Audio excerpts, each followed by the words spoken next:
Some surgeons enjoy twirling their needle driver like a baton, then catching the loop mid-spin. It's a fun test of coordination until the bloody instrument flies across the sterile field and smacks someone in the face. This does, of course, breach sterility and endanger your colleague's health. However, if practiced outside the operating room, this is actually a great challenge to help improve your proprioceptive abilities. Proprioception is your sixth sense. It helps you know where your body parts are in space, even with your eyes closed. So try attempting 10 clean spins on your thumb or ring finger, catching the other loop with perfect timing, then immediately positioning your index and middle fingers in tripod grip. After enough practice, you should be able to do this with your eyes closed. Initially, your fingers may want to hold every two-looped instrument with thumb and index finger like paper scissors, but as you gain experience, you will retrain your muscle memory to automatically go to the proper holes without having to think about it. A more advanced instrument twirling trick you can try is spinning instruments around your thumb. This is a modification of the pencil twirling trick students do in board and class, but it's really helpful for improving proprioception as you need to know where each finger should be at every point in time for proper execution. It also helps to use code VetVentures for 10% off your Suture Buddy kit and practice suturing every day. This is the shoot the bunny hand exercise, and it can make you a better surgeon because surgical technique depends on asynchronous and independent hand movements. Sadly, human evolution did not prepare us well for that. Our brains naturally prefer synchronized, mirrored motions between paired limbs, a byproduct of early humans surviving through coordinated tasks like hunting, climbing, and gathering. That's why when you try to make bunny ears with your non-dominant hand, it often wants to mirror your dominant hand instead, forming a gun. Practicing the shoot the bunny exercise retrains this instinct to improve ambidexterity and give you finer control of your non-dominant hand. This is crucial for surgical tasks like suturing, where both hands perform equally important and highly specialized tasks independent of each other. A helpful trick is to snap both your thumb and middle finger in opposite directions, which gives you a feel for which direction your fingers and wrist should be moving in. Once you've mastered this, to make the challenge even harder, hold both hands in fists and extend the pinky of one hand with the thumb of the other and vice versa. But of course, it's even more effective to improve your surgical dexterity directly through suturing practice. So use code VetVentures for 10% off your Suture Buddy kit. This hand coordination challenge is super hard but can make you a better surgeon. Hold both hands in fists and extend the pinky of one hand with the thumb of the other and vice versa. Doing surgery requires unsynchronized hand movements. Evolution did not select for brains that could easily split attention to perform conflicting fine motor tasks because that wasn't needed for survival at the time. Instead, your brain prefers synchronized and mirrored movements for paired body parts. As early humans survived by hunting and gathering, these activities favored bilateral coordination where both hands worked together or mirrored each other. That's why when you extend one thumb, the other thumb wants to extend too, even though you know you should be extending the pinky instead. Another good exercise is spinning index fingers in opposite directions. This is the hardest surgeon hand exercise that no one can do without a lot of practice due to how our brains and bodies are wired. I'll show you a hack to get the hang of it quickly. Practice holding your fingers over a table. First start spinning your non-dominant finger, swiping up on the table during each rotation. Now stop and start spinning your dominant finger in the opposite direction, swiping down on the table during each rotation. Once you get the hang of doing each finger individually, do the swiping motion simultaneously, attempting to complete full circles with each swipe. Once you become a pro at this, slowly move away from the table. Human hair has a comparable diameter to surgical microsutures, so to practice your microsurgical dexterity, take 3 sewing needles and place them in a circle with the holes facing in different directions. Pluck the longest strand of your hair and use 2 surgical forceps to guide it through the holes. Human hair was actually one of the first suture materials. In the late 1800s, it was used for suturing mucous membrane wounds, often without strict sterilization. This generally gave very good results. The hair was just plucked as wanted from the head of any woman. Sometimes it was passed through a weak phenol solution, but more frequently it wasn't and was used immediately after plucking. Then in 1910, Dr. Guthrie reported successfully using human hair to suture blood vessels. At the time, extremely fine surgical silk was difficult to obtain, but light brown hair was noted to outperform certain silks in tensile strength. And after being tied to small needles and treated with formalin, they often supported smooth vascular healing. Today, hair is not usually used simply because we have better options that are standardized and more predictable, unlike hair that varies in strength with things like age, ethnicity, and color. But this info is still very good to know in case of severe apocalyptic emergencies. You can use code VetVentures for 10% off your Suture Buddy kit and start practicing. Space surgery was pioneered by Dr. Yaroshenko in 1967 with his work in rodents at the Russian Space Agency, aka the Russian than NASA. So let's say we make our surgical incision in the microgravity environment within a sterile surgical chamber in the International Space Station. Arterial and venous bleeding in space is less chaotic than on Earth and appears to form domes around the bleeding vessels due to surface tension. This blood must be suctioned away and the bleeding stopped by ligating or cauterizing the vessels. Meanwhile, the internal organs like intestines must somehow be stopped from floating out and escaping the body. The surgical instruments must constantly be held onto or attached to stable objects to avoid them drifting off. Perfect apposition of wound edges in space may be more important than ever, as wounds are known to heal slower in space, and microgravity is known to increase the risk of scarring. But what if there is a surgical emergency in space and not enough time to get a surgeon up there? Telesurgery may be the solution. So earlier this year, a remotely operated surgical robot called Space Mira, launched by SpaceX, completed its first simulated surgical procedure at the ISS, while being controlled by 6 surgeons on Earth at the Virtual Incision Company headquarters. Their mission is to assess the impact of zero gravity while performing simulated surgical tasks. Space Mira was selected for this important job as it is the first miniaturized robotic-assisted surgery device that is roughly 1,000 times lighter than existing technologies, so perfect for launching into space. In 1658, Sir Christopher Wren attached a quill to a pig's bladder, creating the first successful IV infusion device. But quills were far too non-sterile and flimsy, so weren't so easy to force into blood vessels. Finally, in the 1950s, IV fluid and medicine were delivered through surgically implanted, reusable metal needles. Before insertion, surgeons held these needles up to the light to detect barbs and filed them down by hand. Then plastic changed everything. In 1945, doctors began experimenting with plastic tubes to deliver fluid. But it wasn't until 1950 that Dr. David Massa developed the Rochester plastic needle. It consisted of a PVC tube over a needle and was the first modern disposable IV catheter device, making IV therapy safer and more comfortable. After inserting into the vein, the needle is removed, leaving only a soft, flexible catheter in the vein. You can do this single-handedly by parking your thumb and middle finger and pushing the catheter in with your index finger. This technique is often preferred because it allows you to stabilize the vein with the thumb of your other hand. Alternatively, you can use your dominant hand to hold the needle stable while your non-dominant hand guides the catheter into the vein.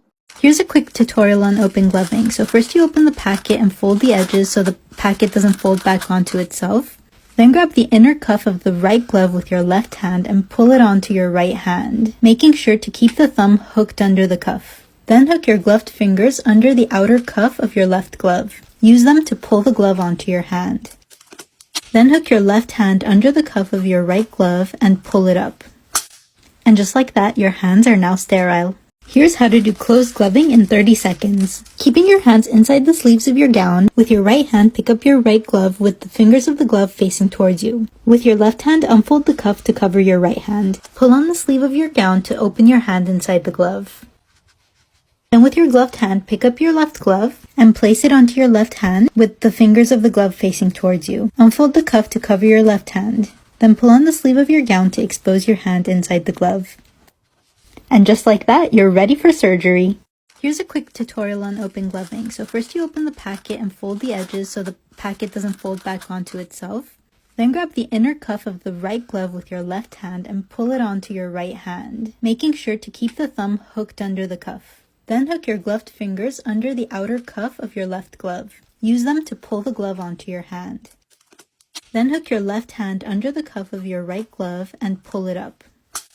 And just like that, your hands are now sterile. LD50 is the amount of drug that is lethal to 50% of the experimental animals exposed to it. M99 or atorphine is the opioid drug used to immobilize gigantic mammals like elephants and rhinos. It is something like 2,000 times more potent than morphine, so a small volume administered by projectile syringes fired from dart guns is more than enough to quickly bring down these huge wild animals. However, this extreme potency makes atorphine a dangerous drug for humans to handle. The LD50 of atorphine in humans is only around 3 micrograms. In other words, a millionth of 3 grams will kill roughly 50% of exposed humans. For reference, a single drop of water weighs around 50,000 micrograms. So accidental exposure to a minute amount of atorphine can be fatal. This can pretty easily occur by accidentally stabbing oneself with the needle used to draw up the atorphine, or by rebounding the dart into the other hand when forcefully pulling it out of the skin, which is why atorphine supplied to vets always includes the human antidote naloxone, which has to be drawn up before the atorphine to be ready to immediately administer following any accidental human exposure. Have you noticed that the needle that's used to draw up a medication is never the same needle that's used to inject it? There are several very good reasons for this. Firstly, going through the rubber stopper of the vial makes the needle more blunt, so using the same needle to go through the skin would make it more painful. Some medications are also very thick, so you would need a smaller gauge needle to get them out of the vial as quickly as possible. And yes, to make things more confusing, smaller gauge needles have a bigger diameter. So an 18 gauge needle can be used to draw up medications, while a 25 gauge needle can be used to inject them. And as you can imagine, when the needle is inserted into the vial, some of the medication coats the surface of the needle. If this needle is then used to inject into a muscle or vein, traces of the medication would end up going into subcutaneous tissues, potentially causing a lot of irritation. Filter needles should be used when drawing medication from a glass vial to filter out any tiny pieces of glass. Injecting with the same needle would push all the microscopic pieces of glass that were filtered back out of the needle and into the patient, making the use of the filter needle pointless.